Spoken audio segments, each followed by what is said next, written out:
Nicole Huntsman here from moderncosmic.com. We have got our sun sign compatibility here on this video. Gemini are the people born from May 21st through to June 20th. You'd be a Gemini sun. Gemini is a zodiac sign ruled by Mercury, and I always think of a flock of birds chirping at each other and talking to each other. Gemini energy is really busy. We've got Mercury, which orbits the sun in 88 days. That's the year. That's a year for Mercury, right? It's very quick. So Mercury types, whether it's a Gemini or it's a Virgo, they have a nervous energy to them and a busyness.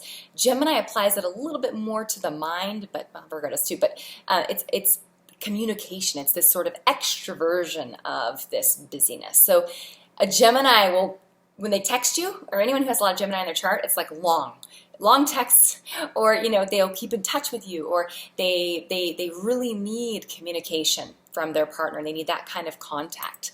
That's what they're good at. Also, Geminis, they need to be moving. They love to try new things. They always have new ideas. They're quite bubbly and refreshing, and they can change their minds a lot and change their life direction a lot because they almost have too many ideas and too many things going on. They can also be a little bit fidgety, mentally and physically, a little ADD. It's kind of a Mercury trait. Our high-functioning Geminis, we have someone who's easy and breezy. They've got a cheerfulness, a versatility to them. They're good at multitasking. They're rational for the most part.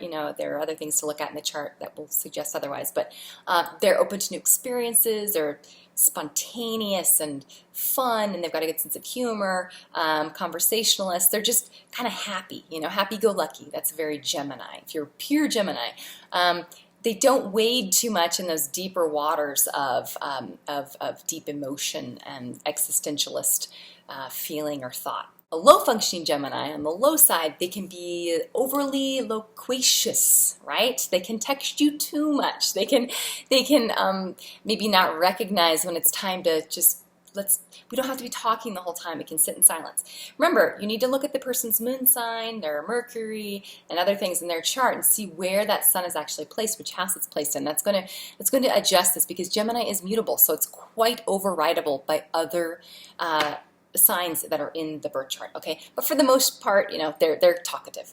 And if they're not extroverted with their talkativeness, then it's happening inside of them, okay? So they're going to analyze everything, and they're going to have a lot going on inside of them.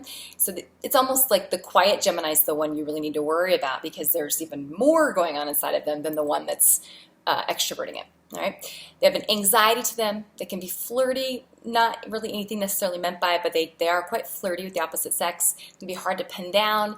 They can have problems with commitment. They can have like a Peter Pan thing happening where they just want to be like a little kid for forever and they won't grow up and, like buckle down to the realities of life.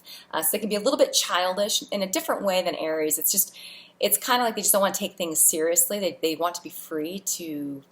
It's almost even just they change their mind so much that they can't just stay focused on one path. Gemini in love. Geminis like things to be fresh, light, bubbly, like I've said, they're little butterflies flittering about from flower to flower. In love, they enjoy conversation. They have to have conversation. They have to have communication, whether it is verbal, whether it is written through text or letters, or sharing music with each other, or sharing poetry or things that have been read. They are always like talking to someone. True Gemini is quite talkative and social, and sometimes in romantic relationships, because they have this sweetness to them and this lightness and easiness, when they really fall in love with someone, they're not quite sure what to do with these feelings. It's kind of like, oh, geez, like it's bringing them, they're usually up in their headspace or this throat chakra area, right? This is where they operate. And it brings them down into the part of the body where there are no words. They can't put words on the feelings they're feeling.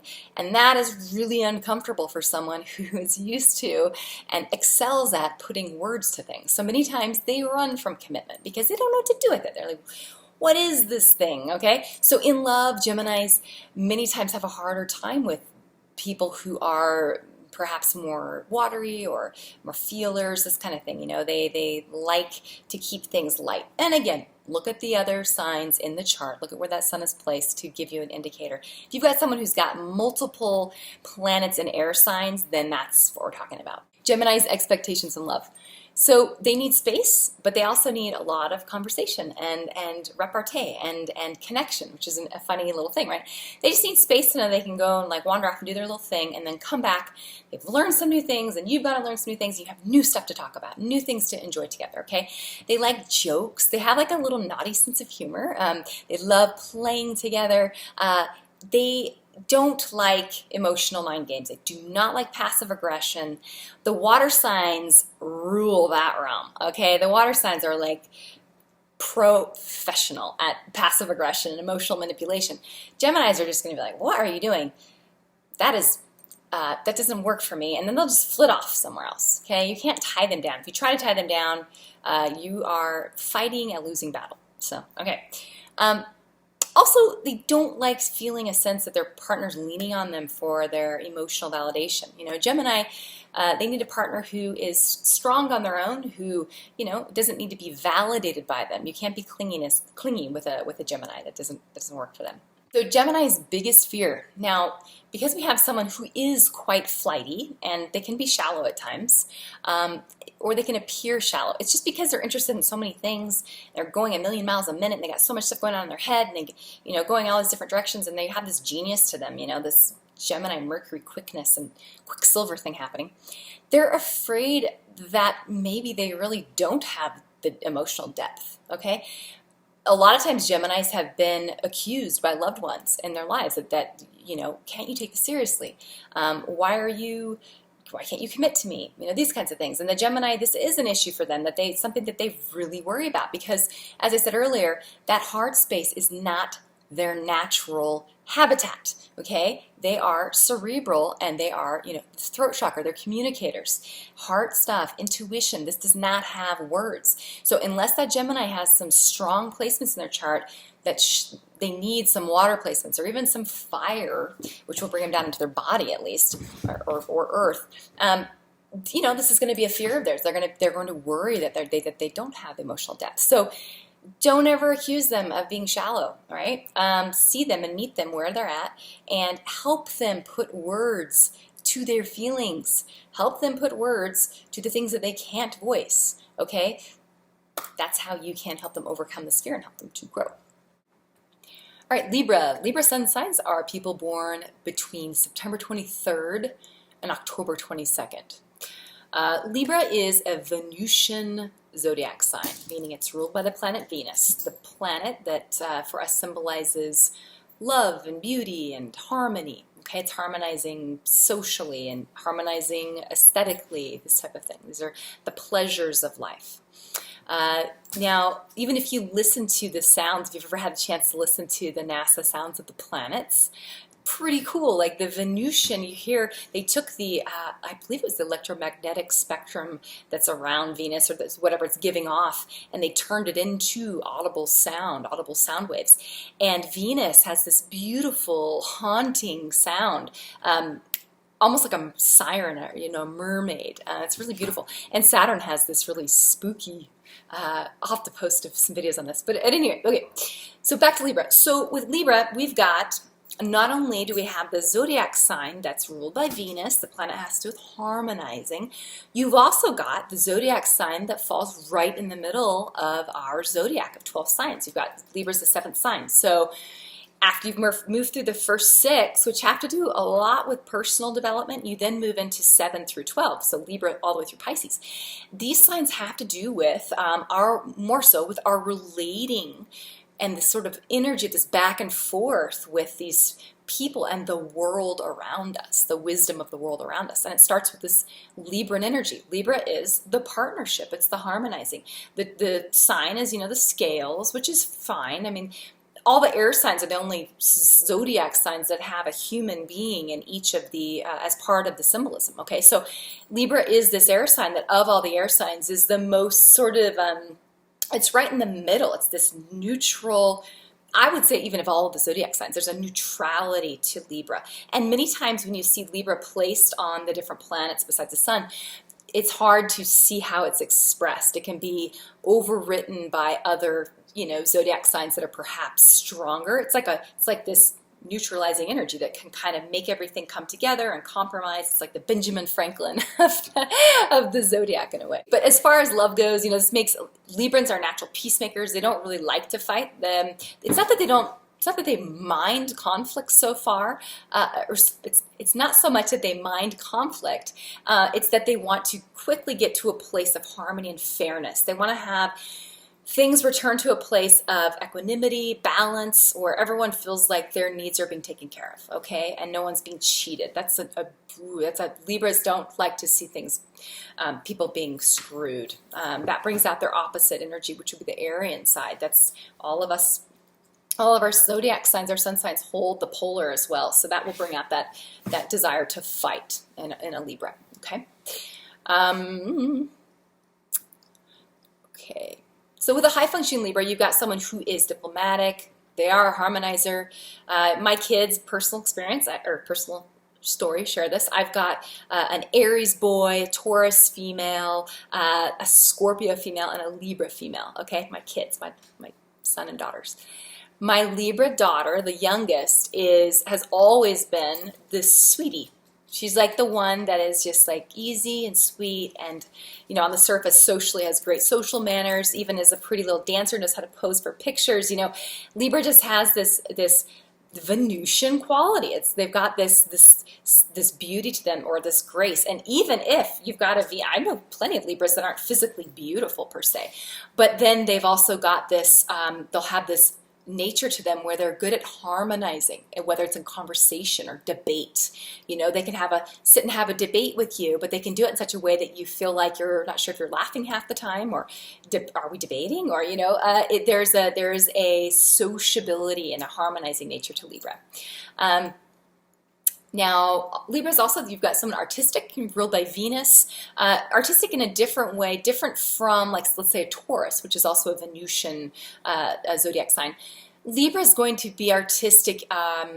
It's going to start with an idea. It's going to start with an idea that is in their head, and many times Libras like conceptual art, or if they were to be someone that liked graphic T-shirts, they would prefer ones that had words on them that conveyed a message, like quotes and things like that. That's Libran. Libras love to read. They love to learn. They are trying to find the common ground in the world. So reading is something that many times is enjoyable for them. There is an androgyny to Libra, which is really interesting. Libran females many times feel, in my mind, all the Libran females that I know, they'll have an external thing that's, feminine. That whether they're beautiful or not, there's a femininity to the way that they express externally. But then you get to know them, and they're quite masculine. There can be a logical nature to the way that they think. They can even be detached in certain situations. They can have this impartiality to them, where they'll look at the situation from a place of ration rather than a place of emotion, and that can be confusing to people because it's different than the way that they sort of appear on the outside. They call Librans, they say they're the iron fist and the velvet glove, and that's true. Librans, it's because of the coolness and the air that's in them. They can detach themselves from outcome, and so this makes them good, like negotiators, good counselors. They're good at getting two people to kind of come together and agree with one another and like, let's make this work. In my house, when I have the three older kids fighting with each other, it's my fourth, my youngest one, that goes and sits and is reading a book quietly, and it's like, guys, you need to be quiet. You're being really rude. Like, stop fighting. That's a Libra, and so they're uncomfortable with situations where it's when it's irrational, when it's fighting. It's like, this makes no sense. Why are you fighting over this? This is stupid. That's Libra, okay? And then the Libra men, they have more of a feminine quality. I was married to a Libra man, a wonderful man, married to him for 13 years. He's a good gift giver. And always, whenever he bought me a pair of shoes or boots, those were the things that all my girlfriends would be like, those are so cute. Where'd you get those? I'm like, Travis got them for me, of course. And so with Libra men, they'll have many times this pleasant, if they're not straight up attractive, which is very common again for Libras and Venus types, they are charming. They're charming, and they have this little smile to them and this great conversational energy. They love to talk and see what you think about things, and they want to find out about you. And, you know, they can be a little vain. Libra men are known for that. Libra females, too. Both. They can be a little bit vain and don't enjoy getting older, but they'll fight it tooth and nail. But, you know, for the most part, Librans are... there's a diplomacy, a sweetness, and a kindness there, and they're great lovers. They're great at relationship. They want to find common ground and make things fair. Okay. So with a low functioning Libra, we've got someone who can be a little too vain. They can get a little shallow at times, and in their relationships, even look at that moon. That's really important to take a peek at. Librans, hopefully, if they've got a nice earthy or watery moon, or a moon that's in an earth or a watery house, it's going to give them more depth to their emotions. But they can be truly detached, and even in their romantic relationships, they can be in love with the idea of the relationship and, you know, the surface interaction with this other person, but perhaps lacking a deeper connection, and maybe even having a fantasy life in their head of this ideal lover, sort of like a Virgo in a way, but different, and taking pleasure in that place that's not even real. It's the idea of what love is rather than the actual partner. They can do that. They can be indecisive. That's many times because they're in the middle. The thought is, you know, that they're weighing all options and they're taking in many options instead of like, okay, let's take action now and move forward. I'm a Libra. I don't necessarily think that that's true. I think that, oh, but I do have an Aries moon, so that's why that makes me, I can't stand indecision actually. But, but with a Libra, it's like they don't want to step on toes as well. So sometimes they feel when it's like making a decision, it takes them a second because like, if I do that, that might bother this person, or if I do that, you know, it might not be what I want. So they can be indecisive. They can also overly intellectualize their emotions. They can feel sad and not want to feel sad, and so then they'll, you know, want to talk about it and discuss it perhaps, but they will want to make it make sense, and they'll want to talk it away. They'll want to rationalize it. They won't really appreciate being seen as someone who is emo or having a moment where they're trapped or swept up in their emotions. That's not a place a Libra really likes to be. That's a place of extreme, right? The Libra wants to be kind of in the middle where they've got it all balanced and they're grounded. It's also, to me, the inner marriage, okay, between the masculine and the feminine is a strong sort of thing to think of when you think of a Libra. That's why you've got the androgyny between the male and female Libras. There's a strong sense of masculine and feminine. They have, if it's a female, she's got a strong anima, masculine part to her, and if it's a male, he's going to have a strong, I'm sorry, I just said that backwards. Female would be animus and male would be anima. My bad. So, but their inner masculine and feminine will be healthy and strong. Libra's in love. Libra in love, you know, this is the sign that rules relationship. Traditionally, it's the seventh house, it's partnership.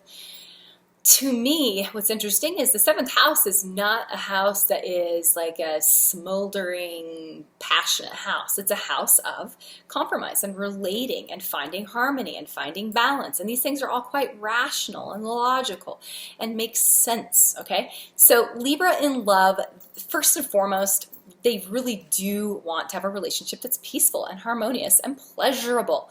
If this is not enjoyable, why are we doing it? That doesn't make any sense to a Libra. If it's not enjoyable, I'm not going to do this anymore. This doesn't work for me. You know, there is, again, that being in love with love. So searching for that elusive true love, and then having to settle with one partner can be difficult for an Aries, as it can be for many of the air signs, just because there's this high degree of sort of overthinking things. And with an Aries, a Libra, they're wanting that ideal thing they have in their head that may not be real. So Libra's expectations in love, again, they have this ideal of what they think partnership should be. They're looking for happiness in love. That is a primary driver of a Libra, would be relationship.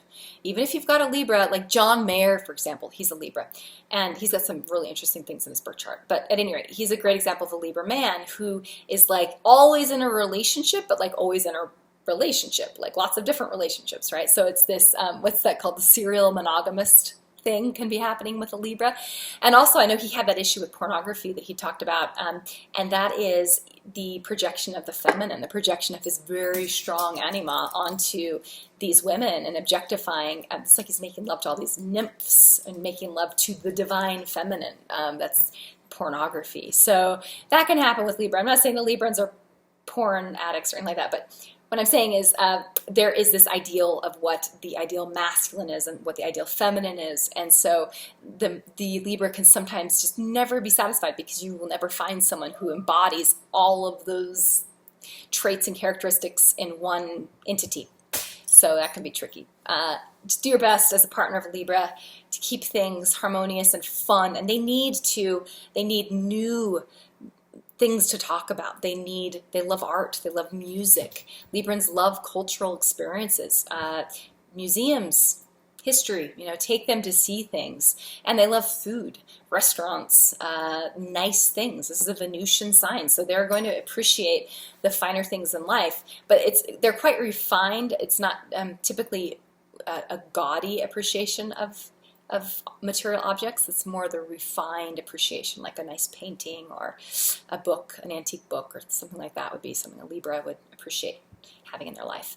And also these grand gestures, these expressions of romance. A Libra would love if you wrote them a love letter, if you put your thoughts into words or music or songs with lyrics that are meaningful. That's a Libra would appreciate that. Libra's biggest fear, and I say this as a Libra, twofold. It's quite interesting. To be seen as ugly, and this is not just physically ugly, this is ugly in all way, shape, and form, and to be seen as someone who's not intelligent. To them, that would be sort of the same thing. That would be being intellectually crude. So Libras appreciate harmony and beauty, and they want to be seen as harmonious and beautiful in all ways, not just physically or the way that they relate to you personally, but that just as a human being, they want to be seen as a refined version of what it means to be human. And they're Renaissance people. Libras are known because they're in the middle of the zodiac again. They have their feelers kind of in everything. They can relate to all different types of people because they're sort of that neutral energy in the middle. So they're also interested in a lot of different things, and they have a lot of disparate interests. So they feel sometimes just like a Gemini, that same sense of maybe I'm not that deep because I have all these diversive interests instead of being epistemic with something. I'm curious about all these things instead of just one thing. And just let the Libra know that they're okay and they're just great the way that they are, and encourage their many interests because it's not going to change. It's just how they're built. And talk to them, have conversation with them about them, and give your Libra a painting. They'll love that. Okay. Gemini and Libra. It's actually totally apropos that my dogs are being so hyper right now while I'm shooting Gemini videos because Gemini is quite busy.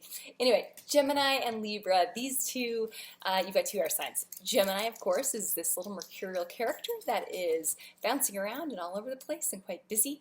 They need to be communicating and talking, and they're known for being very vocal, or at least if they're more of an introverted Gemini, they're going to, like I've said, in writing. So text messages, I always know clients that have strong Gemini, they'll send me these long messages, and I'm thinking, wow, you just said a lot of things you could have said in a sentence. So, but there's a need for Gemini. There's a need for them to get out the words that are inside of them. It's where they excel in this area of communication or talking.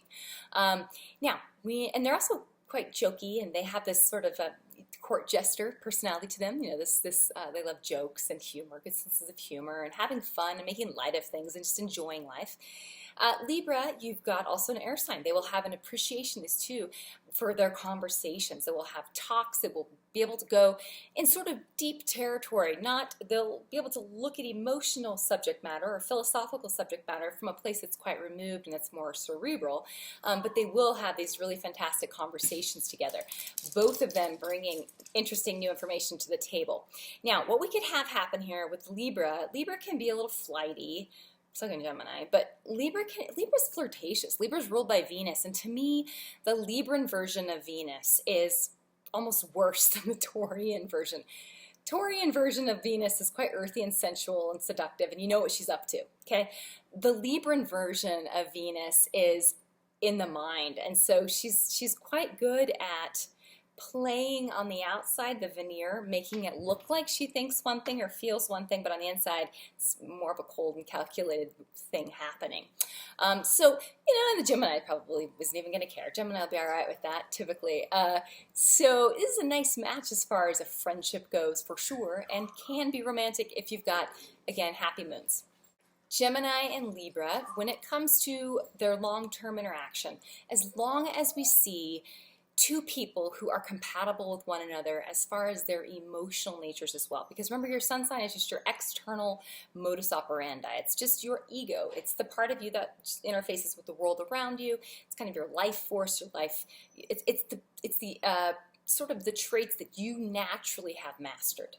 Gemini naturally has mastered this ability to be jack of all trades, be able to they enjoy multiplicity, lots of new exciting experiences. There's this ADD quality to them, and they like to communicate. Libra has perfected these social graces.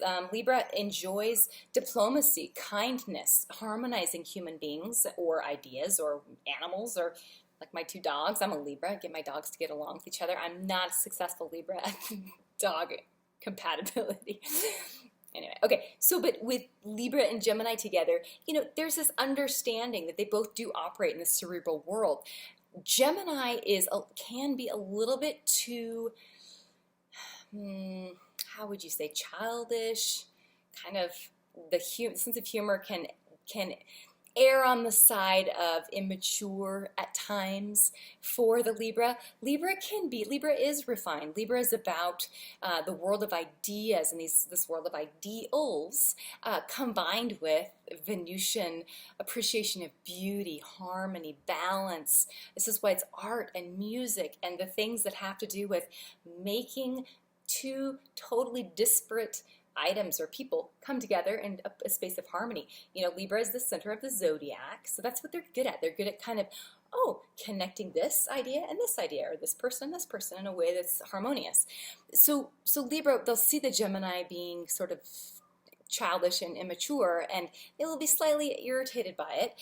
Libra does have this quality that they're kind of, even if it's a male Libra, they're perfectionists in a sense, not like a Virgo. It's a little different. It's just they're very idealistic in their head about what their ideal partner should be like. Long-term interaction between these two, Gemini and Libra. I say sun sign, I really shouldn't even do long-term interaction for the sun signs. I mean, your sun signs really just kind of, do you like each other? Do you get this person? It's not a general, like we just met, or we've known each other for a long time and it's Thanksgiving dinner and we've got all of our family here, and you're going to respond in this way, and I'm going to respond in this way. That's kind of your sun, It's just that sort of initial how you're going to respond in a situation. So Gemini, they're going to respond in a way, let's use this Thanksgiving, because it's, as you can see, I've got like a candle, I've got like Halloween decorations here. So let's talk about the holidays. You've got, this would actually be a good video series. You've got the Gemini's got all the family here. It's crazy and chaotic. The Gemini is going to be bouncing around from person to person to person, talking to everyone, making jokes, making everyone comfortable on this fun surfacey level, and just like making it sort of an enjoyable experience for the most part. Now, remember, my brother's a Gemini, and he's got a moon. His other placements are very different, but as a mutable sign, it's very easy to overwrite Gemini. But for the most part, a true Gemini will be making everyone socially feel comfortable, okay? Entertaining everyone, telling jokes, this kind of thing. The Libra will be probably sitting somewhere drinking a glass of wine, also having conversation, but sort of letting others come to him or her, That's kind of more, now Libra is very social and very much wants people to feel comfortable and to harmonize people as well, but they just sort of do it slightly differently. Mercury ruling Geminis is busy, busy, busy energy, and Libra is ruled by Venus, which is a little more lazy and more apt to be eating some finger foods and sitting and talking with someone, or just sort of meandering around talking to people, but a little more leisurely, okay? Just really enjoying the social nature. So they're a nice pairing, this gives you an example. If you can apply this to long-term interaction, as far as surface social interaction, the two will be a nice pairing. Now the question is, we're talking about a relationship. What is the deeper connection between these two emotionally?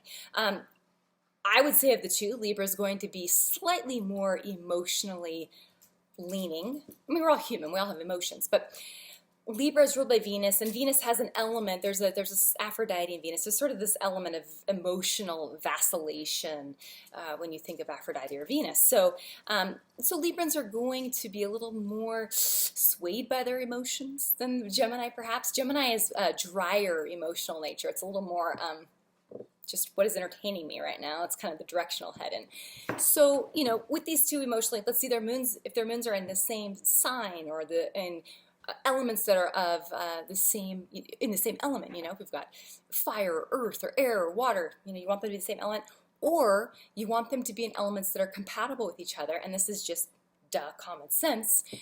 You know, you can see fire with obviously other fire, or with air. So fire with fire or fire with air, happy. Okay, you've got earth with earth, or earth with water, happy. You've got air with air, air with fire, happy. And then, of course, water with water, water with earth, happy. You can combine this is a total, I'm digressing right now, but you can combine any of the elements together. Okay, you can produce something productive from any of the combinations of any of the four elements. But ideally, when you're talking about harmony and the ease of compatibility, the ease of relating, you want to have them be in the same or comparable, compatible elements. Okay, so if their moons are happy, if you've got two watery moons, two earthy moons, an earth moon and a water moon, whatever, if their moons are happy, then this is a compatible relationship. If the individual is built in such a way, the Gemini or the Libra, let's say that their charts have a lot of air on all of the planets, and the partner's chart is just that sun is in an air sign, that sun is in Libra or Gemini, but everything else in the chart is really a mix of water and earth, maybe a little fire, but not much air, okay? That person needs more intensity in the relationship, more emotional intensity, more of the direct communication. How do you know, those like the, what is it called? The state of the relationship, that talk, I forget the name of it, but you know, those conversations, where are we at? How do we feel about each other? You know, these deeper conversations that are relative to the nature of the relating between the two people, okay? Now also it should be noted, Libra of course is the sign that has to do with partnership. It's the 7th house. Gemini is the 3rd house. This is the house that has to do with communication. It's the siblings, the neighbor, local travel. You know, it's these little busy activities we have in our lives, but that are also quite sort of surface.